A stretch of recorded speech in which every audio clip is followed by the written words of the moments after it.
Knowledge is the fundamental part of the teachers job. Teachers का कार्य क्या है? तो स्टूडेंट को ज्ञान देना, शिक्षा देना। लेकिन ये जो आप ज्ञान दे रहे हो वो कैसा होना चाहिए? तो सही होना चाहिए, सही मार्गदर्शन, सही दिशा में होना चाहिए। इसलिए चाणक्य ने बोला है कि शिक्षक कभी साधारण नहीं होता, प्रलय और निर्माण उसकी गोद में होते हैं। शिक्षक कभी साधारण नहीं होता, प्रलय और निर्माण उसकी गोद में होते हैं। सेकंड पॉइंट है टीचिंग इज पर्सनल।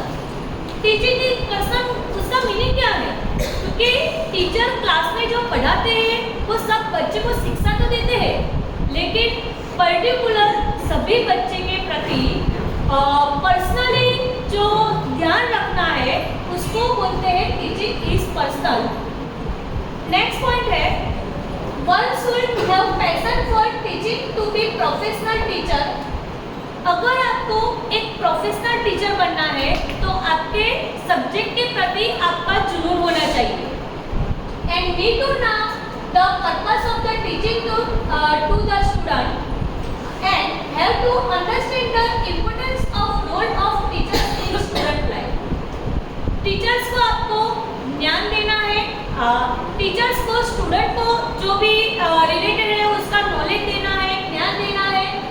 और टीचर्स जो है वो उसको ज्ञान देकर ऐसा कौशल्य देके जिस तरह से वो जो स्टूडेंट है उसमें एक स्टूडेंट सफल हो सके और सभी बच्चों के लिए, सभी स्टूडेंट के लिए एक अपनी लाइफ में स्टूडेंट का रोल जो है वो बहुत ही इम्पोर्टेंट होता है।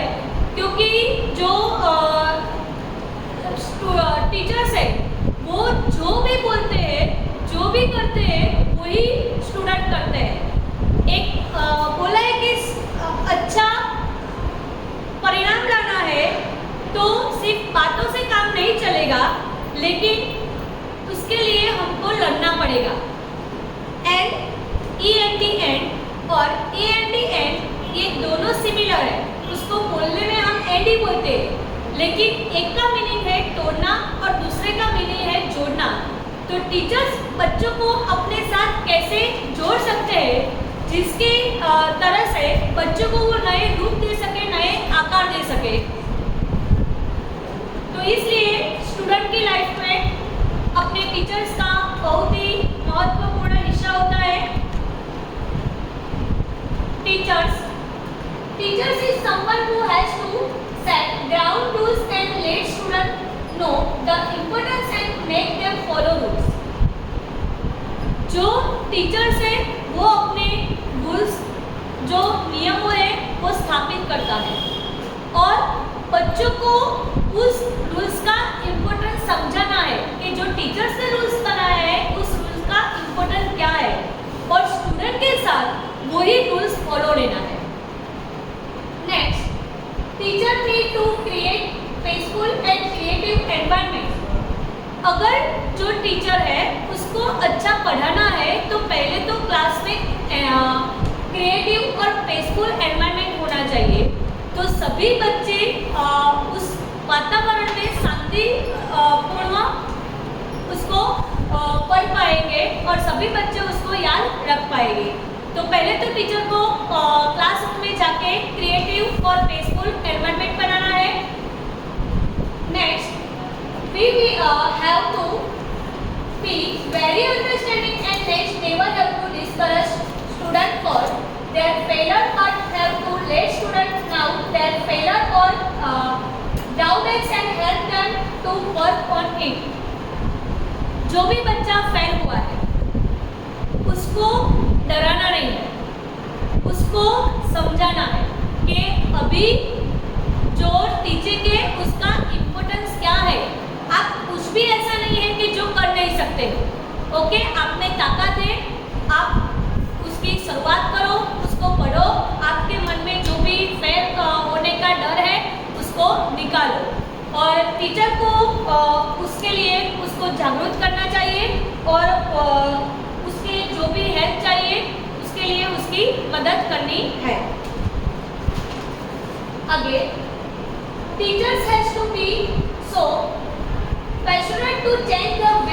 टीचिंग। अगर एक अच्छा टीचर्स है, प्रोफेशनल टीचर्स है, तो उसको अपने सब्जेक्ट के प्रति जुनून होता है और वही जुनून, वही उत्साह वो स्टूडेंट में प्रेजेंट करना चाहता है। A teacher is the very first role model in students' life। आगे ही बोला कि स्टूडेंट की लाइफ में टीचर का रोल बहुत ही इम्पोर्टेंट होता है। एक मोमबत्ती है, वो खुद जलती है और बाकी लोगों को क्या देती है? प्रकाश देती है। तो उसी तरह एक टीचर जो है वो अपने आप जो भी है वो जलते हैं, लेकिन पूरे क्लास में एक ऐसा एनवायरनमेंट लाता है और पूरे स्टूडेंट को वो उत्साहित करते हैं, प्रेरित करते हैं पढ़ने के लिए। तो इसलिए स्टूडेंट की लाइफ में टीचर का इम्पोर्टेंस बहुत ही ज़्यादा होता है। आगे, quality teachers have to process. अगर आप क्वालिटी टीचर बनना चाहते हो तो उसके लिए आपको क्या प्रोसेस करनी है? Passion for teaching. पहले तो अपने सब्जेक्ट जो है, अपने जो भी शिक्षण है, टीचिंग है, उसमें आपको जुनून लाना है, उत्साह लाना है। Second, love for kids, student. कल ही हमारे ज्ञान क्षेत्र में हर्षद भाई शाह आए थे, उन्होंने बोला था कि स्टूडेंट और टीचर्स के बीच में अगर कोई कड़ी हो तो वो है सिर्फ love love love. Love for subject. जो भी टीचर्स है उसमें अपने सब्जेक्ट के प्रति लव होना चाहिए, मतलब में उसके प्रति उसको उत्साह होना चाहिए। Deep knowledge. जो भी सब्जेक्ट है उसमें आपको अंदर सब्जेक्ट का डीप नॉलेज होना चाहिए, तो ही आप बच्चों को दे पाओगे। काइंड एंड कंपेशनेट, उसका मीनिंग है कि जो शिक्षक है वो दयालु होना चाहिए, सहानुभूति होना चाहिए। Capacity to set good example, बच्चे को अच्छे अच्छे एग्जाम्पल देना चाहिए। गुड फ्रेंड, बच्चे के साथ गुड फ्रेंड्स भी बनना चाहिए। अ वर्क इथिक, उसका मीनिंग है कि जो अपने काम के प्रति समर्पित हो, जो जिम्मेदारी उठाता हो। Who loves his her job and does not fight, जो अपनी जॉब से प्रेम करता हो और उसे फाइट करना नहीं चाहता है, क्योंकि जो टीचर्स अपने जॉब के प्रति प्रेम करते हैं वो टीचर ही अपने जॉब में डूबते चले जाते हैं और अपने काम में ही उसकी पहचान होती है। कल ही ज्ञान क्षेत्र में बोला गया था कि अपनी स्कूल में अपनी एक पहचान बनाओ कि स्टूडेंट टीचर्स के नाम से आए, स्कूल के नाम से नहीं। तो ये पहचान हमको बनानी है यहाँ से। और लास्ट में है कॉन्फिडेंट। तो टीचर्स को कॉन्फिडेंट होना चाहिए। अगर टीचर्स में कॉन्फिडेंस हो तो कोई भी बच्चे की ताकत नहीं है कि वहाँ से हिल सके। तो जो भी टीचर्स है उसमें कॉन्फिडेंस होना चाहिए।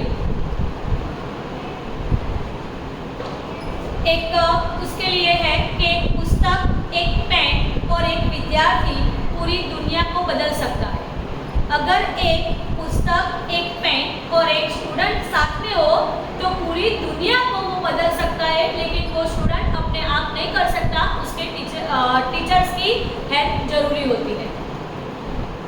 Attitude towards student and parents and school, उसमें पहले हम देखते हैं कि स्टूडेंट के लिए टीचर्स का एटीट्यूड क्या होना चाहिए।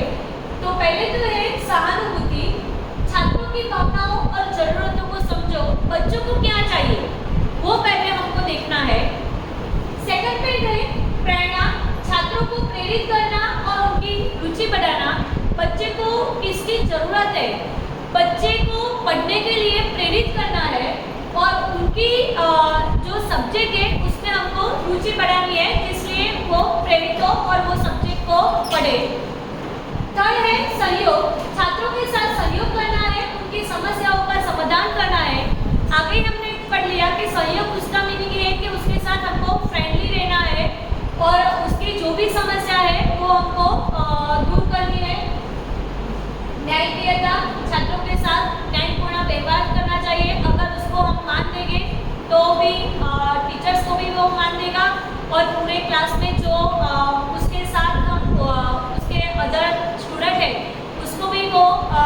मान देगा तो यहाँ पे न्यायपूर्ण वातावरण जो है वो खड़ा होगा।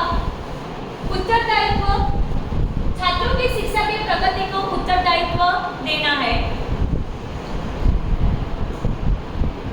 एटीट्यूड टूवर्ड्स स्टूडेंट, मतलब में अप्रोच क्या होना चाहिए स्टूडेंट के लिए। तो पहला है पारंपरिक दृष्टिकोण, छात्रों को ज्ञान प्रदान करना। पहले के जमाने में क्या था कि सिर्फ टीचर जो है वो स्टूडेंट को ज्ञान ही देते थे। आधुनिक दृष्टिकोण, छात्रों को सीखने के लिए प्रेरित करना है। अभी हमको क्या करना पड़ता है कि हमारे पास जो स्टूडेंट आते हैं वो पढ़ने के लिए नहीं आते हैं, तो वो बच्चा कैसे पढ़े, कैसे सीखे, उसके लिए हमको प्रेरित करना है। थर्ड है मिश्रित दृष्टिकोण, जो फर्स्ट और सेकंड पारंपरिक दृष्टिकोण और आधुनिक दृष्टिकोण पर जो मिश्रित है उसको हम मिश्रण दृष्टिकोण बोला जाता है। तो अभी हमको बच्चों को ज्ञान भी देना है और बच्चों को सिखाना भी है, तो ही बच्चों के पढ़ सकेंगे और लिख पाएंगे। फोर्थ है व्यक्तिगत दृष्टिकोण, छात्रों की व्यक्तिगत जरूरतों को पूरा करना है। और 5 है समूह दृष्टिकोण, छात्रों को समूह में सीखने के लिए प्रेरित करना है। मतलब में अभी हमारे स्कूल में फर्स्ट स्टेज से पहले एक ग्रुप बनाया था और सभी बच्चों को हमने 10-10 ग्रुप में डिवाइड किया था और बच्चों को वही पेपर पढ़ने के लिए दिया था। तो ऐसे एक समूह ग्रुप होना चाहिए कि जिसके लिए एक बच्चा दूसरे बच्चे को अपनी जो भी नहीं आता है वो सिखा सके। एटीट्यूड टूवर्ड्स पेरेंट्स, पेरेंट के साथ हमको एटीट्यूड कैसा रखना चाहिए। तो पहले संवाद, पेरेंट्स के प्रति संवाद करना चाहिए। मतलब में जो भी पेरेंट्स है उसके हमको शांतिपूर्ण व्यवहार करना चाहिए, क्योंकि हम स्कूल लेके बैठे हैं, हमारे पास 60 स्टूडेंट की एक क्लास में अगर 60 स्टूडेंट है तो 60 स्टूडेंट के पेरेंट्स आते हैं, तो सभी पेरेंट्स की मेंटालिटी क्या है वो हमको पहले से पता नहीं है। तो हमको सिर्फ ये ध्यान रखना है कि पेरेंट के साथ हमको शांतिपूर्ण और आराम से बात करनी है। अभिभावकों के साथ सहयोग करना है, मतलब में जो भी पेरेंट्स है उसको हमें उसके साथ सहयोग करेंगे। सम्मान देना है, सभी पेरेंट्स को हमको सम्मान देंगे। अभिभावक को छात्रा की प्रगति की जानकारी देना, जो भी पेरेंट्स है उसको उसका जो भी छात्रा है मतलब उसकी प्रगति, मतलब में उसका रिजल्ट क्या है, उसकी अटेंडेंस क्या है, वो सभी मतलब में स्कूल की छोटी सी बात भी हमको पेरेंट्स को जानकारी देनी है। और लास्ट है सहायता, अभी हमको छात्रों की शिक्षा में सहायता करना।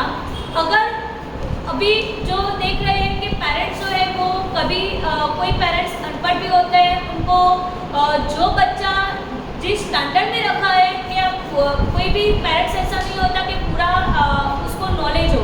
तो अगर कोई पेरेंट्स को प्रॉब्लम हो तो वो टीचर के साथ संवाद करके उसे पेरेंट्स को सीख पाएगा और अपने स्टूडेंट को वो दे पाएगा।